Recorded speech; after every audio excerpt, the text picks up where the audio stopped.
Finding a friend's iPhone location can be done using various methods, but it's important to ensure you have their consent and the appropriate permissions to do so. Here's how. Share location via messages. Ask your friend to share their location via the Messages app.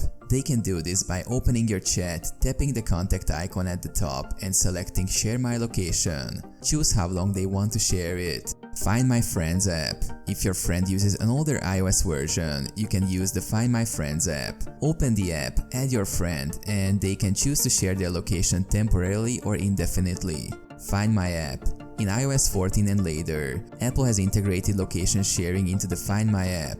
Open the app, tap people at the bottom, then tap the plus sign to add your friend. They can share their location with you. Third-party apps. There are third-party apps like Live 360 and Google Maps that allow location sharing between friends. Your friend can invite you to join the app and you can see each other's locations. Family sharing. If you're part of the same Apple family sharing group, you can use the Share My Location feature within family sharing to see each other's locations.